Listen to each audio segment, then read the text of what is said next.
నమస్కారం గైస్. ఈరోజు లెక్చర్లో మీకు ఇమేజెస్ని ఎలా వాడాలి, ఫర్ ఎగ్జాంపుల్ మీ ఫోటోలు కానీ లేకపోతే మీకు నచ్చిన ఫోటోలు కానీ ఉంటే అది నేను హెచ్టిఎంఎల్లో నా వెబ్సైట్లో నేను ఫోటోలు చూపించుకోవాలి, అది ఎలా చూపించుకోవాలి నేను అన్నది మీకు ఈరోజు ఎక్స్ప్లెయిన్ చేస్తానండి. దీనికి నేను 3 అట్రిబ్యూట్స్ ఇంట్రడ్యూస్ చేస్తానండి. ఓకే, ఇమేజెస్ ఎలా ఇవ్వాలి అన్నది మీకు చెప్తాను. అలాగే మీకు అట్రిబ్యూట్స్, దీనికి 3 అట్రిబ్యూట్స్ ఇంట్రడ్యూస్ చేస్తానండి. దాంతో మీకు ఇమేజెస్ అనేది ఒక మంచి క్లారిటీ వస్తుందండి. ఓకే, సో ఇప్పుడు మీరు ఏం చేస్తారంటే ఫస్ట్ ఇంటర్నెట్కి వెళ్ళి, ఓకే, ఇంటర్నెట్లో న్యూ ట్యాబ్ ఓపెన్ చేసి మీకు నచ్చిన ఫోటో, ఫ్లవర్స్ అనో లేకపోతే మీకు నచ్చిన హీరో ఏదో ఒక ఫోటో డౌన్లోడ్ చేసుకోండి. ఓకే, ఫోటో డౌన్లోడ్ చేసుకుని మీకు హెచ్టిఎంఎల్ ఏదైతే ఫోల్డర్ ఉందో ఆ ఫోల్డర్లో నేను ఒక ఫ్లవర్ని అయితే నేను డౌన్లోడ్ చేశానండి. ఫ్లవర్ అంటే పువ్వు అండి. ఒక పువ్వుని అయితే నేను డౌన్లోడ్ చేశానండి. ఓకే, దీన్ని మనం ఇప్పుడు వాడబోతున్నాం. గుర్తుంచుకోండి, ఇది ఏదైతే మీరు డౌన్లోడ్ చేశారో అది మీరు హెచ్టిఎంఎల్ ఫోల్డర్లో పెట్టాలి. ఓకే, ఎందుకు పెట్టాలి, ఒకవేళ వేరే ఫోల్డర్లో ఉంటే ఎలా ఇవ్వాలి అన్నది మీకు నేను ఇప్పుడు చెప్తానండి. ఓకే, ఇప్పుడు ప్రాక్టికల్గా మనం వెళ్ళి చూద్దాం. ఓకే, ఇప్పుడు ఇవన్నీ తీసేసి ఇక్కడ మనం కిందకు వచ్చేసి బిఆర్ ఇచ్చుకుందామండి గ్యాప్ కోసం. ఓకే, బిఆర్ ఇచ్చుకొని ఇప్పుడు ఇక్కడ నేను ఇమేజ్ ట్యాగ్ అన్నది నేను ఇంట్రడ్యూస్ చేయబోతున్నానండి. కొత్త ట్యాగ్ నోట్ చేసుకోండి. ఇమేజ్ అంటే ఐఎంజీ అండి.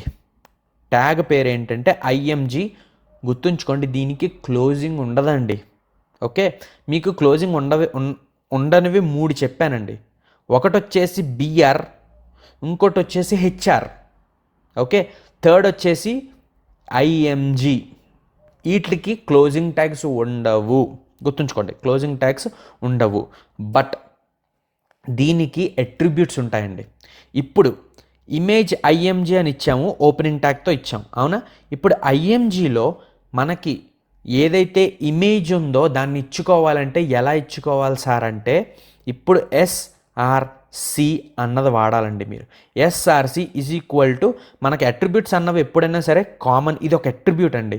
ఎందుకని, మనం ఓపెనింగ్ ట్యాగ్ మధ్యలో ఇస్తున్నాం కాబట్టి దాన్ని అట్రిబ్యూట్ అంటాము అని ముందే చెప్పాను. ఓకే, రివిజన్ కోసం మళ్ళీ చెప్తున్నాను. ఓకే, సో ఎస్ఆర్సి అంటే సోర్స్ అండి. సోర్స్ అంటే ఏ ఇమేజ్ మీరు ఇవ్వబోతున్నారు అది ఎక్కడుంది అని అడుగుతుందండి. ఇమేజ్ ఇచ్చారు, ఓకే, ఏ ఇమేజ్ ఇవ్వబోతున్నారు, ఎక్కడుంది అన్నది కూడా ఇవ్వాలి కదా మనం. ఓకే, సో ఇక్కడ చూడండి, ఏ ట్యాగ్లో కూడా మనం ఎక్కడికి వెళ్ళాలి అన్నది ఇచ్చాం కదా. హెచ్రిఫ్ అంటే రిఫరెన్స్ ఇవ్వాలి కదా ఎక్కడికి వెళ్ళాలి అన్నది. అలాగే ఇమేజ్కి కూడా ఎక్కడున్నది ఆ ఇమేజ్ అన్నది ఇవ్వాలండి. అందుకనే మీకు అదే ఫోల్డర్ ఓపెన్ చేద్దామండి. మనకి ఇదిగోండి హెచ్టిఎంఎల్ ఫోల్డర్, సెలెక్ట్ ఫోల్డర్ చేస్తే మనకి వచ్చేసిందండి. ఇంకోండి ఫ్లవర్ వచ్చింది, basics.html వచ్చింది. అలాగే ఇక్కడ అన్నీ కనిపించడానికి మనం ఓపెన్ ఫోల్డర్ చేస్తాం. ఓకే, ఇప్పుడు ఎస్ఆర్సి అంటే సోర్స్ అండి. అంటే ఎక్కడుంది ఇమేజ్ అని అడుగుతుంది. మనకి సేమ్ ఫోల్డర్లో ఉంటే, అంటే హెచ్టిఎంఎల్ ఫోల్డర్లో మనం కోడ్ రాసే ఫైలు, ఓకే, అలాగే ఆ ఇమేజ్ సేమ్ ఫోల్డర్లో ఉంటే జస్ట్ పేరు ఇస్తే సరిపోతుందండి. ఎగ్జాక్ట్ పేరు ఇవ్వాలండి, గుర్తుంచుకోండి. ఓకే, flower.jpg అని ఉంది చూసారా, ఎక్స్టెన్షన్తో సహా ఇవ్వాలి. సో ఫ్లవర్ చూసారా, నాకు సజెషన్లో కూడా ఇచ్చేస్తుంది flower.jpg. గుర్తుంచుకోండి, ఎగ్జాక్ట్ పేరు ఏదైతే పేరు పెట్టారో అదే పేరు ఇవ్వాలి. గుర్తుంచుకోండి, నేను అదే ఓన్లీ పేరే ఇస్తున్నాను అంటే అది సేమ్ ఫోల్డర్లో ఉంది, హెచ్టిఎంఎల్లో ఉంది కాబట్టి నేను ఒక్క పేరే ఇస్తున్నాను. అదే వేరే ఫోల్డర్లో ఉంటే ఎలా ఇవ్వాలి అన్నది కూడా నేను మీకు ఎక్స్ప్లెయిన్ చేస్తాను. ఓకే, బట్ ఇప్పటికి మనం ఇది చూద్దాం, సేమ్ ఫోల్డర్లో ఉంటే అది ఎలా ఇవ్వాలో మనం చూద్దాం. ఓకే, సో ఇప్పుడు అవుట్పుట్ చూద్దామండి. అవుట్పుట్ చూసుకుంటే మీరు చూసారా, ఇంత పెద్ద ఇమేజ్ వచ్చేసిందండి. మొత్తం ఇమేజ్ అంతటినీ మనకి తీసుకొచ్చి ఇది పెడుతుందండి. ఓకే, నాకు చాలా పెద్దగా ఉందండి ఇమేజ్, ఇంత పెద్ద ఇమేజ్ నాకు వద్దండి, నాకు ఒక చిన్న ఇమేజ్ కావాలి, దాన్ని నేను ఎలా చేయాలండి అని మీరు నన్ను అడగచ్చు. సో ఇమేజ్ని సైజ్ చేసుకోవడానికి కూడా, అంటే చిన్నది పెద్దది చేసుకోవడానికి కూడా మనకి అట్రిబ్యూట్స్ ఉన్నాయండి. ఏంటది అంటే మీరు హైట్ చేంజ్ చేయాలనుకుంటే అట్రిబ్యూట్ ఏం లేదండి, హైట్ అండి అట్రిబ్యూట్ పేరు. ఓకే, చూసారా, మళ్ళీ దాని హైట్ పేరు ఈక్వల్ టు డబుల్ కోట్స్, ఇంతే. ఎప్పుడైనా అట్రిబ్యూట్ ఇలాగే ఉంటుందండి, మారదు. సో హైట్ కూడా మీరు పిక్సెల్స్లో ఇచ్చుకుంటారండి. ఓకే, ఇప్పుడు ప్రస్తుతానికి ఇది సిఎస్ఎస్లో నేను కవర్ చేస్తాను డీటెయిల్డ్గా. ప్రస్తుతానికైతే మీరు ఎంత ఇవ్వాలనుకుంటున్నారు? 30 ఇద్దాం అనుకుంటున్నారండి. 30 పిక్సెల్స్లో ఇవ్వాలండి. ప్రస్తుతానికైతే పిఎక్స్ అంటే పిక్సెల్స్ అండి. ఇది సిఎస్ఎస్లో వస్తుందండి. బట్ ఇప్పుడు మీరు సైజుని మేనేజ్ చేసుకోవడానికి నేను ఇప్పుడు చెప్తున్నాను. దీన్ని పిఎక్స్ అన్నది పిక్సెల్స్ అంటారండి. మనం సిఎస్ఎస్లో పిక్సెల్స్, పర్సంటేజెస్, ఇంకా వ్యూ పోర్ట్స్ వాడతామండి. 3 ఉన్నాయి. ఆ 3 మీకు నేను సిఎస్ఎస్లో డీటెయిల్గా చెప్తాను. ప్రస్తుతానికి జస్ట్ మీరు ప్రస్తుతానికి గుర్తుంచుకోవాల్సింది ఏంటంటే పిఎక్స్తో వాడతాం. ఏంటి పిఎక్స్ అంటే పిక్సెల్స్ అనమాట. ఓకే, పిక్సెల్స్ అంటే ఏంటంటే 30, దాని హైట్ 30 ఉంటుంది అని చెప్తుందనమాట. సో ఇప్పుడు మీరు అవుట్పుట్ చూసారా ఎంత చిన్నదైపోయిందో? అంత పెద్దది ఉండేది అంత చిన్నదైపోయింది. ఇప్పుడు నేను ఇంకొంచెం పెద్ద చేయడానికి దీన్ని 100 చేస్తాను. ఓకే, 100 చేసి ఇప్పుడు చూస్తాను. చూసారా నాకు ఎంత మంచిగా వచ్చిందో? హైట్తో పాటు విడ్త్ కూడా మనకి చేంజ్ అవుతుందండి. ఓకే, లేదండి నాకు హైట్ ఎంత ఉంచి విడ్త్ ఇంకా పెంచాలండి అని మీరు అడగచ్చు. అప్పుడు మనకు ఇంకొక అట్రిబ్యూట్ ఉందండి, దాని పేరు విడ్త్ అండి. హైట్, విడ్త్ ఎగ్జాక్ట్ పేర్లండి. సో ఈజీ మీరు నేర్చుకోవడానికి. దీన్ని మీరు ఏం చేద్దాం అనుకుంటున్నారు? 200 పిక్సెల్ పెడదాం అనుకుంటున్నారు. ఓకే, పిక్సెల్ గుర్తుంచుకోండి. అట్రిబ్యూట్స్ వాడి 200 ఏదైతే నెంబర్ ఎంతైతే మీరు పెడదాం అనుకుంటున్నారో దాని నెంబర్ ఇచ్చి పిఎక్స్ అని వాడాలండి. పిఎక్స్ వాడకపోతే మనకు రాదండి. ఓకే, సో ఇప్పుడు నేను రిఫ్రెష్ చేస్తే చూసారా మనకి 200 పిక్సెల్ పెట్టింది.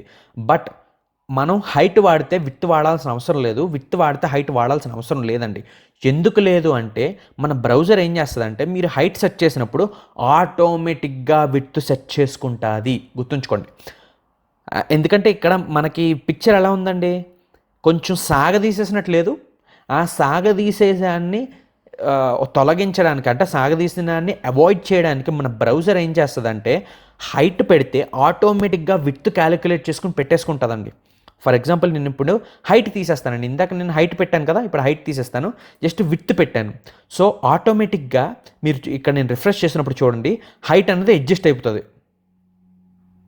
చూసారా హైట్ ఆటోమేటిక్గా అడ్జస్ట్ అయింది.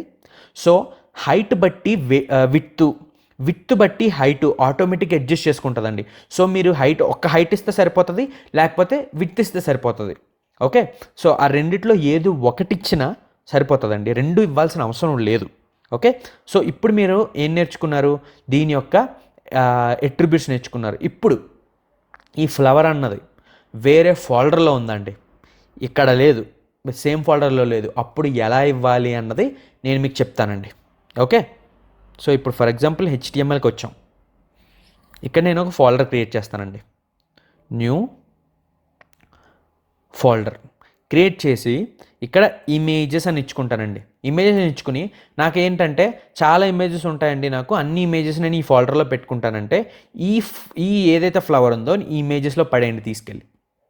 ఓకే, సో ఇప్పుడు ఈ ఫోల్డర్లో లేదండి, లేదు కాబట్టి ఇప్పుడు నేను నాది రిఫ్రెష్ చేసి చూస్తానండి ఏమొస్తుంది. చూసారా పిక్చర్ లేదంటుంది. సో ఇప్పుడు ఈ పిక్చర్ నాకు కావాలి అని అంటే మీరు ఏం చేయాలంటే ఇక్కడ ఏ ఫోల్డర్లో ఉందండి? హెచ్టిఎంఎల్లో ఉన్నాం ప్రస్తుతానికి. ఇక్కడ ఏదైతే స్టార్టింగ్ పాయింట్ ఉందో, ఎప్పుడైనా ఎస్ఆర్సి అన్నది స్టార్టింగ్ పాయింట్ ఈ ఫైల్ ఏదైతే ఉందో ఆ ఫైల్ ఫోల్డర్లో ఉన్నట్టే. మీకు అర్థం కాలేదని నాకు అర్థమైంది. ఓకే, మళ్ళీ ఎక్స్ప్లెయిన్ చేస్తాను, జాగ్రత్తగా వినండి. ఈ basics.html అనేది ఏ ఫోల్డర్లో ఉంది? హెచ్టిఎంఎల్ ఫోల్డర్లో ఉంది.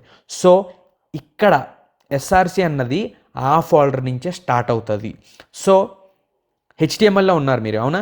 హెచ్టిఎంఎల్లో అంటే మీరు ఈ యొక్క ఫైల్ ఎక్కడైతే ఉందో ఆ ఫోల్డర్లో ఉన్నారు. ఏది? హెచ్టిఎంఎల్. ఓకే, ఇప్పుడు దాని లోపల ఒక ఫోల్డర్ ఏం క్రియేట్ చేసాం? ఇమేజెస్ అని క్రియేట్ చేసాం. సో మనం అది ఇవ్వాలి. ఇమేజెస్ స్లాష్ ఎప్పుడైనా బ్యాక్స్లాష్తో ఇచ్చుకోవాలండి. Okay, so images slash flower.jpg, ఎందుకంటే ఇమేజెస్ ఫోల్డర్ లోపలికి వెళ్తున్నాం మనం. ఓకే, ఆ లోపలికి వెళ్ళడానికి దాని పేరు ఇచ్చుకోవాలి. ఓకే, ఇప్పుడు రిఫ్రెష్ చేస్తే చూడండి ఏమవుతుందో. చూసారా నాకు ఇమేజ్ వచ్చింది. బట్ ఇంకొకటి, నాకు ఈ ఫోల్డర్ ఇక్కడే లేదు అసలు, ఇందులోనే లేదు, బయట ఉంది.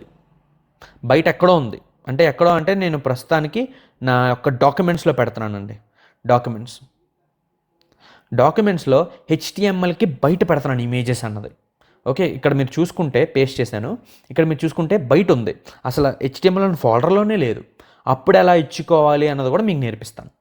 ఫర్ ఎగ్జాంపుల్ ఇప్పుడు ఇమేజెస్ flower.jpg అని ఉంది. ఇప్పుడు రిఫ్రెష్ చేస్తే ఏమొస్తుంది చూడండి, మళ్ళీ పోయింది ఇమేజ్. ఇప్పుడు ఏం చేయాలి సార్ అంటే, గుర్తుంచుకోండి, ఎప్పుడైనా ఇప్పుడు మీరు ఎక్కడ ఉన్నారు, ప్రజెంట్గా ఎక్కడున్నారు, HTMLలో ఉన్నారు. ఎందుకంటే ఈ ఫైల్ ఎక్కడైతే ఉన్నారో మీరు అక్కడ ఉన్నట్టే, ఆ యొక్క ఫోల్డర్లో ఉన్నట్టే.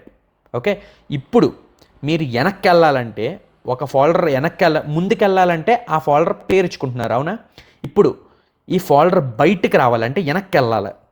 ఎందుకంటే ఇప్పుడు మనం ఈ ఫోల్డర్ ఏదైతే ఉందో ఇది ముందుకు వెళ్ళినట్టు, ఓపెన్ చేస్తే ముందుకు వెళ్ళినట్టు, లేకపోతే బ్యాక్ క్లిక్ చేస్తే వెనక్కి వచ్చినట్టు, అవునా? సో ఇప్పుడు మీరు ఈ ఫోల్డర్లోకి, ఈ డైరెక్టరీలోకి రావాలి అంటే ఎలా వస్తారంటే, ఇక్కడ మీరు // ఇచ్చుకోవాలండి. ఎప్పుడైతే చూసారా అన్ని ఫోల్డర్స్ వచ్చేసినాయి అంటే నేను ఇప్పుడు కరెంట్లో ఎక్కడ ఉన్నట్టు // అంటే నేను వెనక్కి వెళ్తున్నాను, నా డైరెక్టరీని వెనక్కి వెళ్తున్నాను అని అర్థం. ఓకే, ఇప్పుడు చూసారా అన్ని ఫోల్డర్స్ వచ్చేసినాయి అంటే నేను ఇప్పుడు కరెంట్లో ఎక్కడున్నాను, డాక్యుమెంట్స్లో ఉన్నాను. ఆ డాక్యుమెంట్స్లో ఉన్న ఫోల్డర్స్ అన్నీ నాకు చూపెడుతుంది. అక్కడ ఇమేజెస్ చూపించింది చూసారా, అంటే వెనక్కి వచ్చి ఇమేజెస్కి వెళ్ళి అప్పుడు flower.jpg. సో ఇప్పుడు రిఫ్రెష్ చేస్తే చూడండి, ఓకే చూసారా వచ్చింది. సో అలాగా మీరు ఫోల్డర్స్ అన్నది మేనేజ్ చేసుకోవాలి. బట్ నేను హైలీ రికమెండ్ చేస్తున్నాను.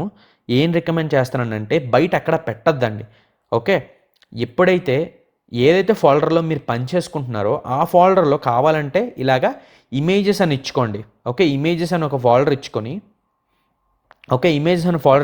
అందులో ఇలా ఇచ్చుకోండి, ఇమేజ్ని ఇచ్చుకోండి. లేకపోతే బయట ఏదైతే ఫోల్డర్లో మీరు కరెంట్లీ ఉన్నారో ఆ ఫోల్డర్లో ఇచ్చేసుకోండి. అంతేకాని వేరే ఎక్కడెక్కడో ఇచ్చుకుని దాన్ని పాతను సెర్చ్ చేసుకోవడానికి కష్టాలు పడి తర్వాత రాక ఎర్రర్లు వచ్చి ఆ సంతలన్నీ ఎందుకండి మనకి, ఇలా ఇచ్చుకుంటే సరిపోతుంది కదా. సో ప్రస్తుతానికి నేను ఈ వెనక్కి వెళ్ళేది తీసేస్తాను. సో ప్రస్తుతానికి మనం ఇక్కడ ఉన్నాం కాబట్టి ప్రజెంట్ ఫోల్డర్ HTMLలో అందులో ఇమేజెస్కి వెళ్ళి flower.jpgకి వెళ్తే మనకి అలాగే రిఫ్రెష్ చేసిన అలాగే ఉంది చూసారా. దీంతో ఇమేజెస్ కంప్లీట్ అయిందండి. సో నెక్స్ట్ క్లాస్లో లిస్ట్స్ అన్నది మనం ఎలా ఇస్తాము, ఇంపార్టెంట్ టాపిక్ అండి చాలా, లిస్ట్స్ కూడా. సో మీకు అది ఎలా ఇస్తామన్నది కూడా మీకు డీటెయిల్గా నేర్పిస్తాను. అంతవరకు నెక్స్ట్ క్లాస్లో కలుద్దామండి.